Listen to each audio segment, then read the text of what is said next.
there's two facts that have really struck me recently. One is that the richest 300 people in the world have more wealth than the poorest 3 billion, nearly half the population of the world. And secondly, that even in the US, people are depressed about the future. When asked if life for our children's generation will be better than it has been for us, fully 76% said they had no such confidence, and only 21% agreed. That's the worst result ever recorded in that poll. Now, Einstein said that no problem can be solved from the consciousness that created it. So what is the current shift in consciousness that's required to enable us to resolve global problems? In my experience, true pioneers are fueled by their vision of how a new world could be and dare to take on what's never been done before. And now, when so few people have any vision at all of the future, today's pioneers are sufficiently in touch with the planet, with their inner voice, to know what needs doing and how to do it. So this begins, again in my experience, in what I would call the radical mastery of one's inner being. Brilliance, charisma, eloquence, these are wonderful gifts that a leader can possess. But these gifts gain effect and coherence only when fueled and sustained by inner power. In half a century of work in the world, the most important lesson I learned from observing people like Nelson Mandela and Desmond Tutu at close quarters is that inner work is the prerequisite for outer effectiveness. In other words, that the quality of our awareness directly affects the quality of the results produced.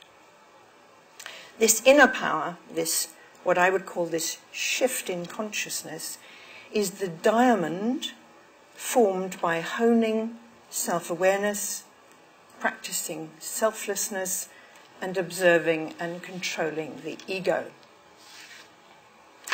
What I'm expressing here has been known by all the great spiritual traditions, but it needs now to be reclaimed for a secular world in crisis and in language that everyone can understand.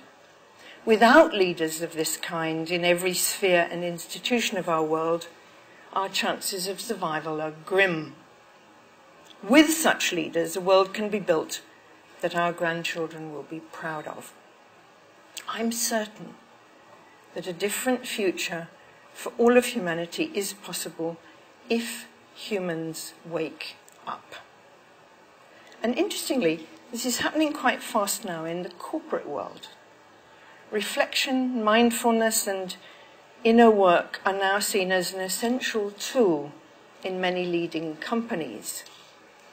I think starting with stress reduction, probably, emanating from there, and now extensively featured in the FT and on the cover of Time magazine. But waking up means more than sitting quietly in meditation. It means a radical revision of values. And the young social entrepreneurs that I work with are at the cutting edge of this. Last summer, I helped train a bunch of them from all over the world. And beside the technical skills that they needed to research their projects, build a website, raise startup funds, they learned the inner skills that are vital in really transforming the world. Skills to build trust in their teams, to resolve conflict quickly and effectively, and speak truth to power, as the Quakers have it. Self-awareness at this individual level is what can enable each person to wake up and do what's needed to ensure a future for us all on the planet and to change the world from the bottom up. And there's a growing passion out there to do this kind of work. There were 100 applicants for every place in this year-long course at the Do School based in Hamburg. now spreading to New York, Delhi, Nairobi, and so on. And the alumni of previous courses are back home, cascading the skills they've learned. They now work on startups in over 50 countries, and in response to demand, there are hundreds of these courses becoming available now around the world. And it isn't only the young. Today, there are thousands of highly